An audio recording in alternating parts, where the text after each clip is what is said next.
Hello everybody, we have here Estella. She is going to introduce herself, and she has been working with natural medicine for years now. I'll let her introduce herself and her gifts, and yeah, go ahead. Well, hello everybody.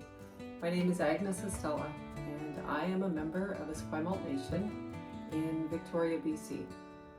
I first was interested in plants at a very young age. It was something that came very natural to me. So as I grew older and started to learn the value of medicine, I realized how it really was connected with my heart. And I also understood the difference or the connection, where some people don't know, between the plants, the animals, us, and Mother Earth. And I think that is why I continue today to work with the plants, to share the knowledge that has been gifted to me, and the honor that has been bestowed upon me by my family to carry this incredible amount of knowledge. And I'm very happy to be here today to give everybody a little insight into the traditional plants here in North America, and most importantly for us as Indigenous people. Yes, beautiful.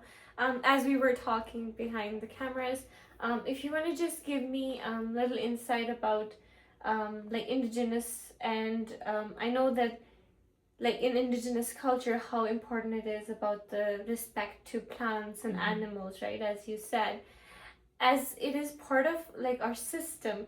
And with the modern day and age, we just keep forgetting that. And like I know still Indigenous communities, how much respect they pay to the plants around them, to the animal, to the meat. And before even it's like eaten, it's like it's respected, right? And even with your gifts, as you said, like how you wanna, what you want to do in life, and how it is gifted to you by your elders. I can certainly share more. Let's start with this. We, as humans on this planet, we do not own this planet. We do not own land. Yes. We are like the plants and the animals. We belong to Mother Earth. And it's very important for me to share when I'm teaching that without the animals and the plants, we would not be able to live here. So every day we honor this beautiful planet and this beautiful growth that feeds the animals, that feeds us, and in turn gives respect to the plants and the knowledge that we carry. So I guess what I'm trying to say is we honor everything that is around us, because without it we would not have life. It's like water and air and the sun.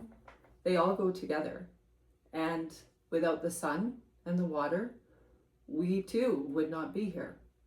The plants would not be here, and the animals would not be here. So there is a definite connection that's understood by those, that was passed down through many oral stories, through many years of us growing and learning about our families.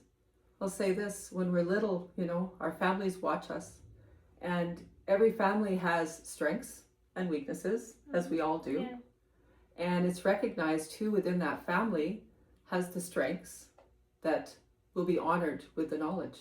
So for myself and my family, at this time, my eldest sister, she is learning language. She is carrying the knowledge of our history. Myself, I have been chosen to carry the knowledge of the plants. They all go together. And it's very important that we remember our connection to the earth and to Mother Earth, because without it, we will not survive. Yes. Yeah, that is so true. And like about plant medicine, I just want to like you to explore the idea of there's so many illnesses with even like modern day and age. It's about mental health and other aspects that's getting bigger and bigger every day, and how plant medicine, how it is helping people in day-to-day life to heal themselves, and not only heal themselves but to connect back with nature, with Mother Earth. It's so very important. Mother Earth has a frequency, and so does every plant and animal. Everything on the earth has a frequency. And so those frequencies, when working together, they are what gives us our understanding of why we're here. It's very important to think of plants as beings, just like animals, just like we are, just like our star, the sun. And that connection keeps us grounded. It keeps us connected. It keeps us in a natural state. And when we do understand those vibrations and that natural state, it is much easier for you to focus and understand your body. And in that turn, gives you your health and your wellness. Our bodies will not lie to us.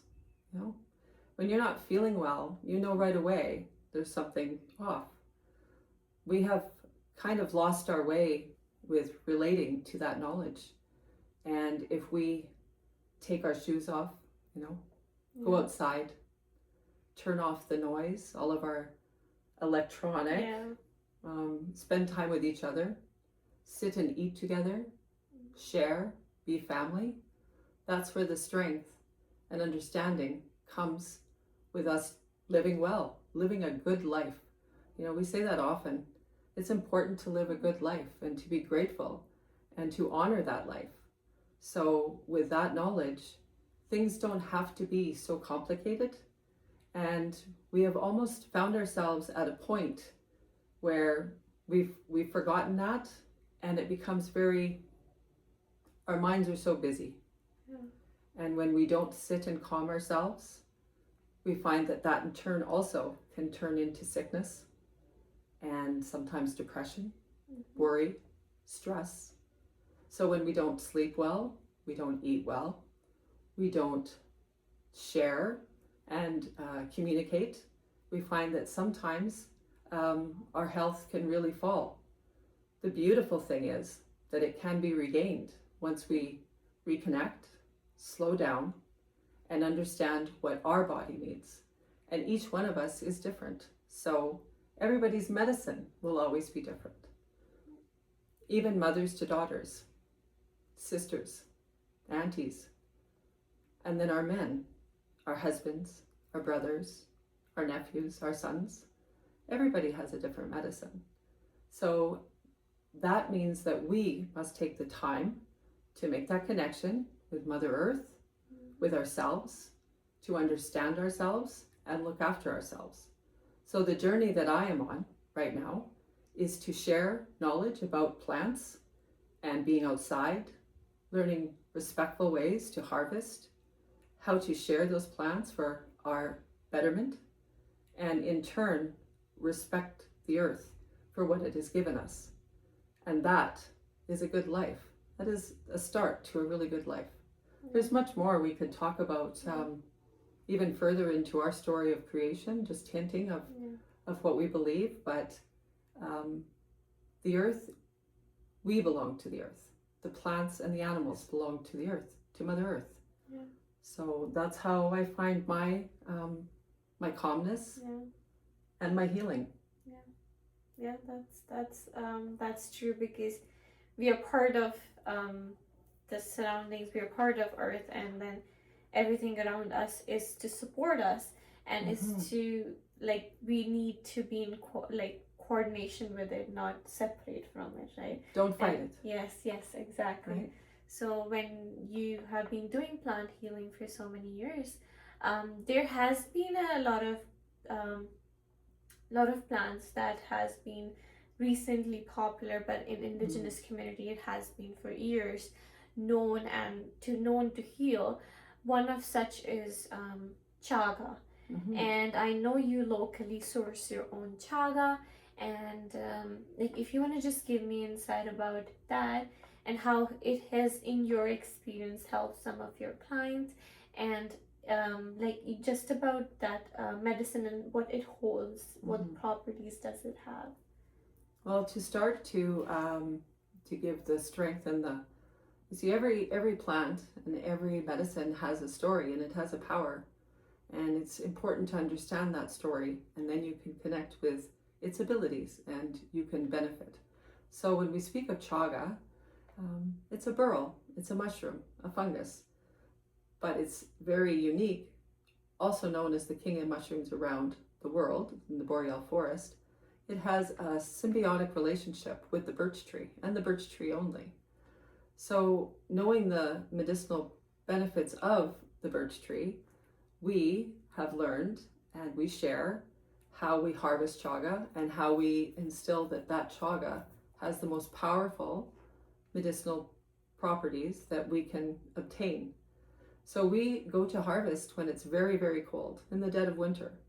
Not for everybody to be out in the wilderness at that time, but we find that because the tree is frozen, and when I say cold, I mean -30, that the tree actually freezes and that energy and that nutrient freezes up into the trunk.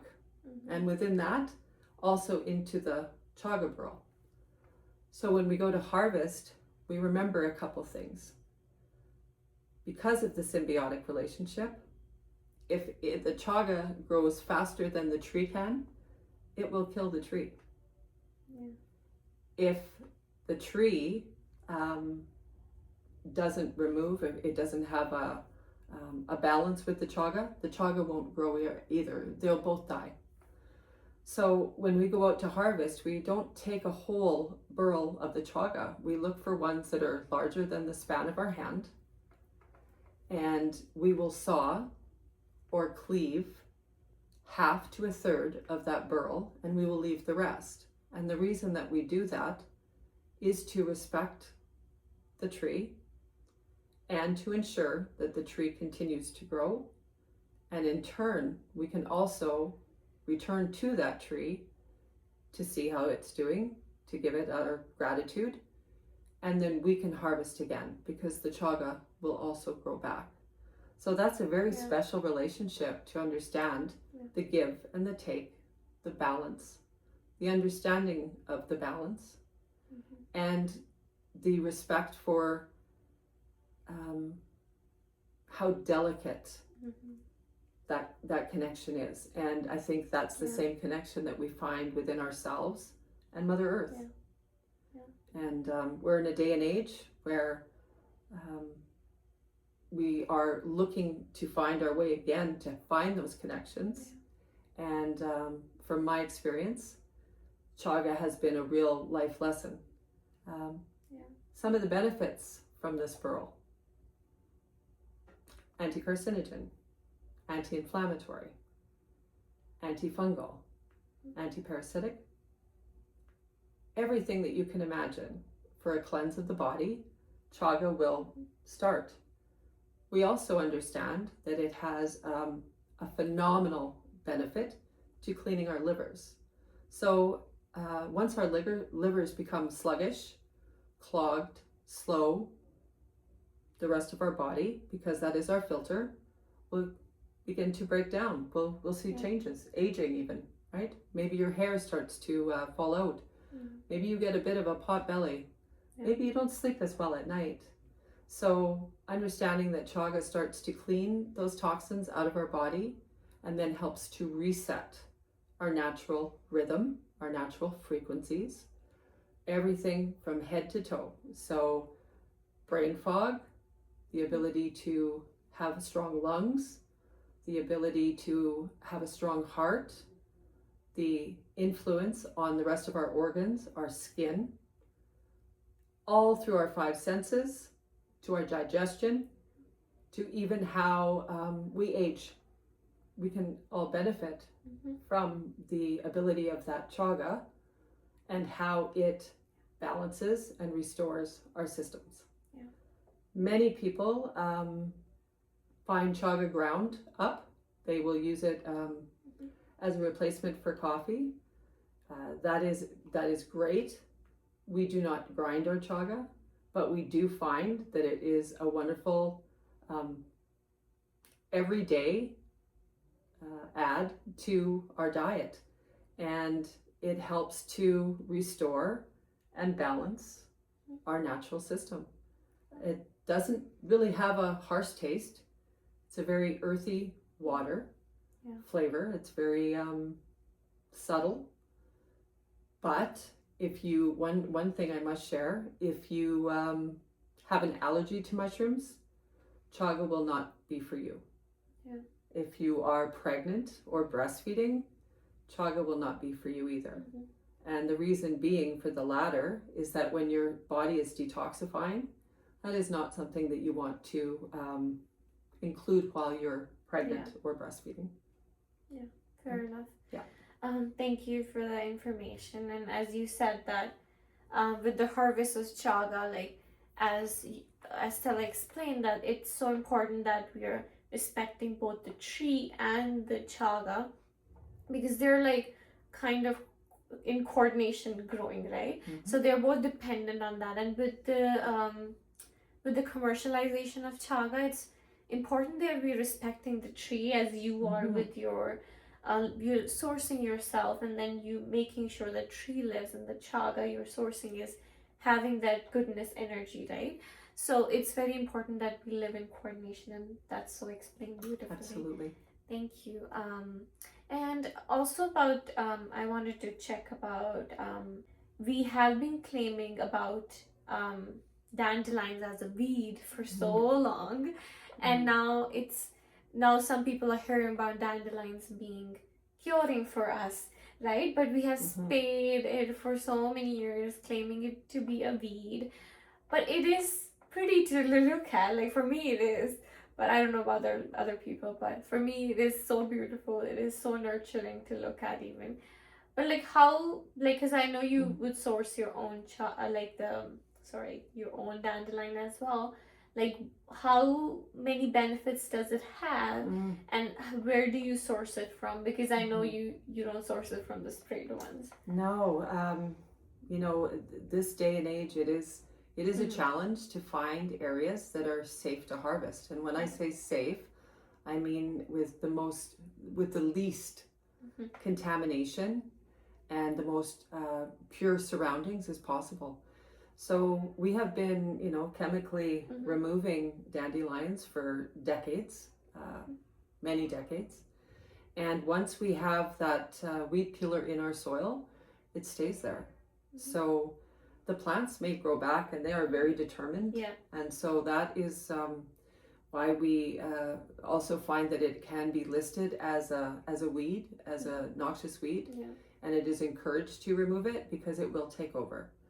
Now, if we had actually been just harvesting and using all the beautiful parts of the dandelion, which include the flowers, the leaves, even the milk out of the stem is used, and including the roots. I'm a root person. It's just very natural for me to understand the most potent and the most amazing medicine is in the roots. So dandelions are similar in a way to, or dandelion roots, I should say, are similar in a way to chaga, as they are a phenomenal liver cleanser. They give much support to your body. They are also an astringent. They are also, well, they were a food source, you know, when the very first flowers that come in the spring. Yes. Two very important food sources. One is for the bees. Right? They're the first flower that the bees find, so that they find their nutrients and are able to pollinate all of our other plants. But secondly, the tender leaves were also our first green salad. Yeah. You know, it's very cold here in Canada in the early spring. Yeah. In June 1st, we're still waiting for warmer weather. Yeah. But the dandelions have appeared, and those very first fine leaves we would use in a salad. Yeah. We would saute them. We would eat them just right off the plant. Great nutrients, amazing vitamins and minerals. The flowers themselves also can be made into tonics and elixirs. Some people make syrups. They too have an amazing property. They help to restore your body. I could list things about dandelions all day, but what's important is to know that if you are going to harvest, you need to find an area where you have some history to know that it hasn't been sprayed. For many of our harvests, we must travel many, many hours north to areas that are not populated. Dandelions are also, Mhm. to obtain the roots, they are a challenge. It is Mhm. hard Yeah. work. So it's not as easy as just going out Yeah. and taking the tops, or just gently picking and harvesting the leaves. And of course, we always give our thanks and our gratitude before we harvest. So we harvest in ceremony, which means Yeah. that we are praying and we are honoring Mother Earth for providing these beautiful dandelions. Yeah. We can grate dandelions like a nut, or dandelion Yeah. roots, pardon me, like a nut Mhm. over our salads. You Yeah. can just chew them. They become so creamy. Yeah. They're almost comparable to a walnut. Yeah. So as most people are more familiar with dandelion teas from Yes. the leaves and using the flowers, today I thought I'd share a little bit more about the roots, Yeah. because they were also food Yeah. as well, right? So they would help restore your liver, help to balance your digestion. They would also give effort to the toneness of your skin, so healthy glow. Mhm. And once your skin is healthy, you know the rest of your body is working properly. That's the tell-all, right? Yeah. Yeah. So yeah, dandelion is a beautiful plant. Yeah. And it has been, I think, trying to tell us for so long Yeah. how important it is, and Yeah. we just haven't been listening. Yeah. Yes, that's true. Because I think, but I had eczema so many years ago. Mm-hmm. Not so many years ago, but 1 or 2 years ago. But somebody recommended me dandelion. Mm-hmm. And then I searched over why they recommended me dandelion.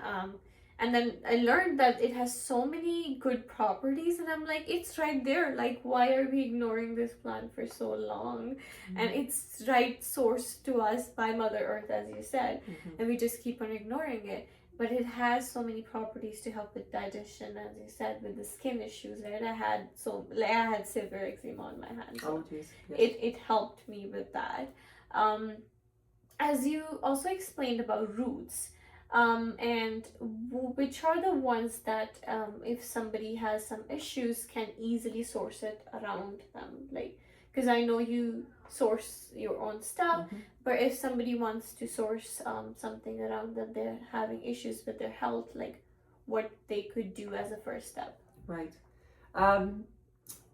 First, honestly, is finding. You mean to harvest themselves, or you mean just to have access to it? Just to even have access, that have an understanding of what they need to do. Okay, so we dandelions love to grow in really dense, often clay ground. It's hard to dig.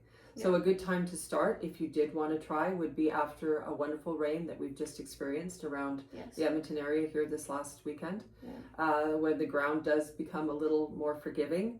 And what will happen then two things.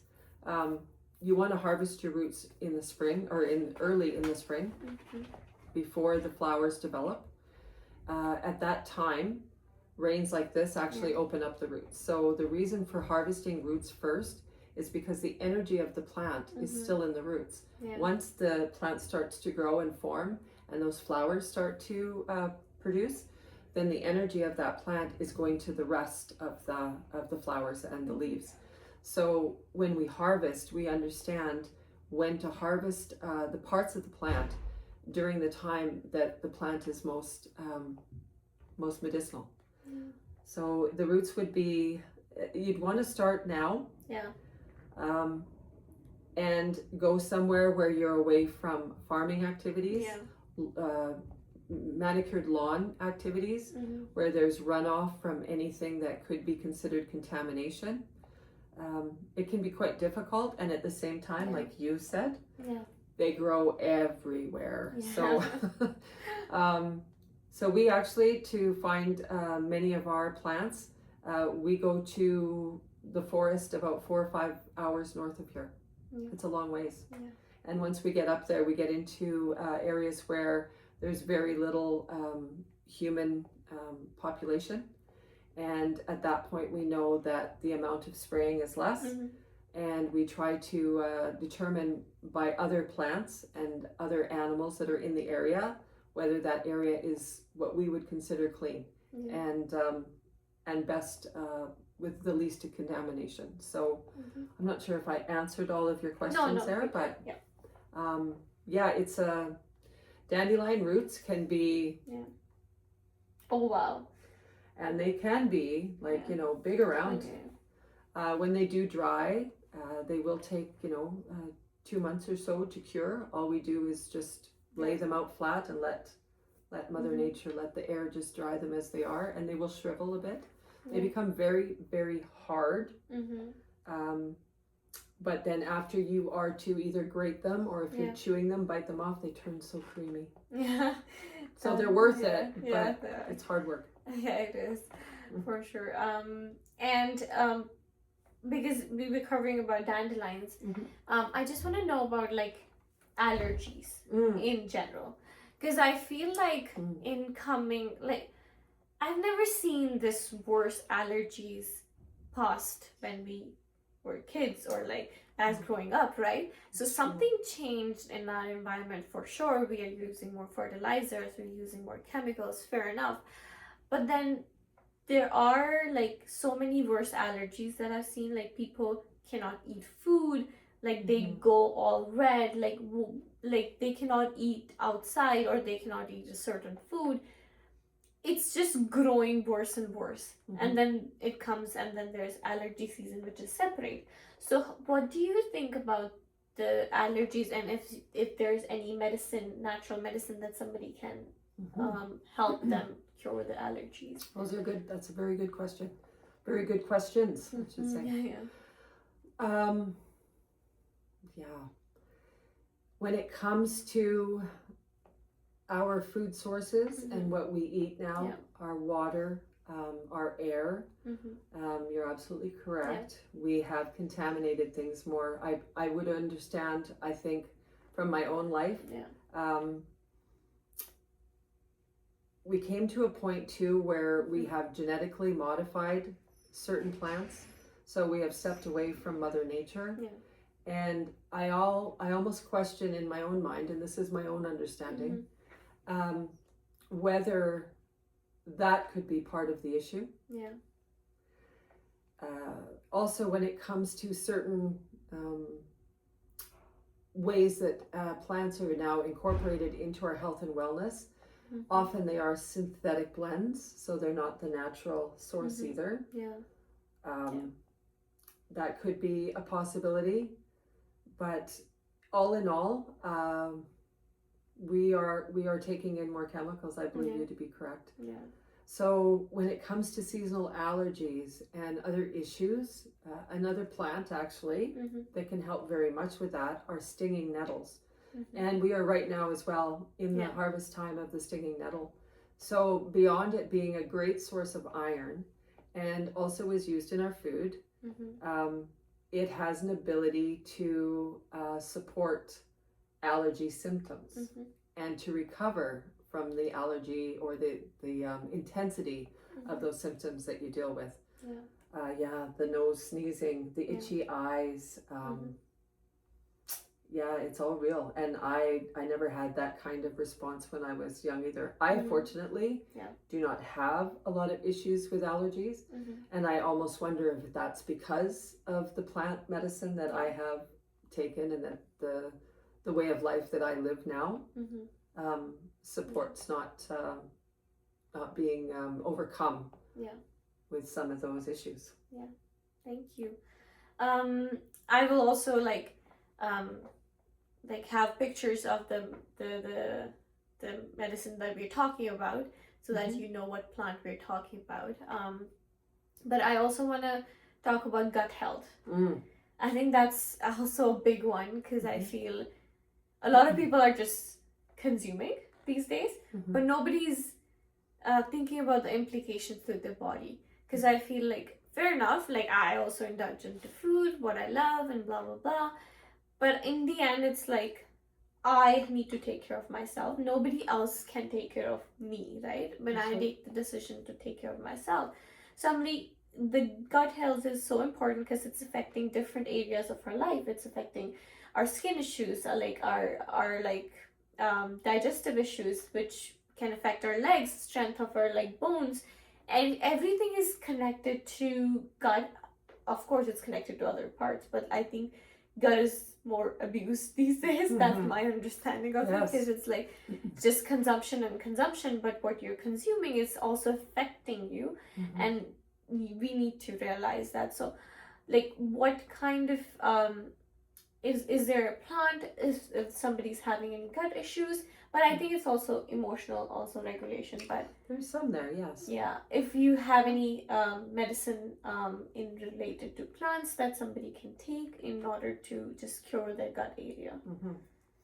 Well, I will say again, this is my personal opinion, but we have almost been taught that if you have an intolerance to a food, that there is something you can take to mask it, and then you can continue to eat that food. In reality, that's your body saying, no, this doesn't work for you. So the longer that we ignore our body, because your body will never lie to you when something's wrong. It's called negative feedback. So we understand that concept is that when something is not working for us, our bodies will respond in a negative way. And when it comes to our gut health, it's become more important to eat foods quickly instead of digesting slowly. We seem to eat very large meals instead of maybe smaller ones. So we are really compounding our systems to work harder and faster. And we're maybe eating foods that have elements in them or components in them that our body does not digest well. We're all different. Yes. So with that said, I tend, if something comes into my body that I either get really bloated, or right away I know that I feel lethargic. I have no energy all of a sudden. I connect with that is my body telling me that food is not for me. So instead of trying to take something to mask that so I can continue enjoying my guilty pleasure, because we all have them, right? We have them. I've learned that we can focus on a couple things. Number one is our pH levels, right? So the more sugar we ate, the harder it is on our digestive system. So to try to live more of an alkaline life, that's one that helps me. Number two, we do have a couple medicines that really help with digestion. One would be dandelion leaves. That would be something we've already discussed. But another one that's really common, and I think everybody has maybe heard of it in their medicine, and it's called slippery elm bark powder. And we don't have the slippery elm tree that grows here in Alberta, but we do have it here in Canada, and it grows in Ontario and on the I'd say the southern corner of BC, of Quebec, of Quebec. So it is the inner bark. So the tree, the inner bark is taken and it is dried and it is ground into a very, very fine powder. And what we do with that is we mix it with distilled water and we make like a little drink. And that drink helps everything from our mouth when it goes in to where it comes out. And the idea is that it helps to give good traction. So it clears out your whole tract, your digestive tract, and it makes it slippery. It's we don't make our medicines very complicated in words. We make them very easy to understand, but it also has the ability to reduce inflammation. So again, when we are eating foods that our body doesn't, our body responds. So it's something that you can take a drink of, make a little shot of it for yourself before you eat, or if you're going out to a special occasion and there's going to be something there, you could take that prior to help your body digest, and then you can still enjoy life a little, right? Yeah, thank you for your knowledge. And of course, she has been working, she has all the experience in this field. And if you would like to connect with her, can I leave your email? I can leave her email down below and you guys can connect with her. Of course, she has worked with all types of chronic illnesses. I'm not going to name them, but you're more than welcome to reach out if you want to ask her any questions. Last towards the end, I just want to talk about fasting. So important. That is something that I do Mhm. personally. I've been doing it for 3 years now. I fast once a week, every day on Thursdays. And I know it's part of Indigenous culture as well. And I want to just, from your understanding, what it means, like what it means for the body, what it means for the soul, right? If you want to just give your understanding about that. Well, fasting is healing. Fasting is a connection between what we have, in my opinion, and what we need. And when I say need, that's not a want. Traditionally, we would maybe eat once every couple days. Maybe a big meal wouldn't be had maybe once a week. Yeah. So the understanding that it actually kills disease, because when we are not digesting, our body is actually healing and cleansing. And instead of continually eating, as we've been taught to, we can see a correlation in disease with how we overwhelm our digestive systems. From a spiritual perspective, often when we go into lodge and we have some of our ceremonies, and I won't get into the details here, but fasting is a part of those ceremonies. And it is our time to connect with Creator. It is our time to connect with Mother Earth, and it is our time to heal and grow within our own spiritual understanding of our place here on Mother Earth. Right? Yeah, That's beautiful. And we really should, we should get back to a little more fasting. Yes, I believe so, because I feel like we eat a lot, and then there's no time for us to repair, right? No, there's no time to repair. Yeah. Not at all. And we have learned to emotionally, eat. Yes. So Instead of dealing with our emotional baggage, so we important. eat. Yeah. Maybe we need to not eat and just try to work through our own traumas and talk and share, and again build that family connection, build that connection with Mother Earth, and then in turn, that's how you build your connection. Yes, that is so important. Emotional eating is so big. It's so big. Nobody wants to sit with themselves. Nobody wants to acknowledge what they're feeling, but they want to eat. Just because they're feeling low. I would rather eat something that's just to make myself good. But I'd rather sit with my emotion just to acknowledge what I'm feeling. Maybe I'll get the answer from it, right? Rather than just ignoring it, right? So fasting is so important, and thank you for explaining that. It was just perfect. Thank you for your time. I do appreciate your time. And anything else you would like to share? It's my absolute pleasure to share with you today. And yes, please reach out. I'm in a little store in Stony Plain. So that information will be shared. I'm not a nurse. I'm not a doctor. I share the knowledge that has been gifted to me from many, many, many elders. It is an effort to revive and ensure that this knowledge is always passed down and never forgotten. Yes. Thank you so much today. Thank you so much for your time. Thank you. Thank you, everybody. Have yourself a nice day. Thank you.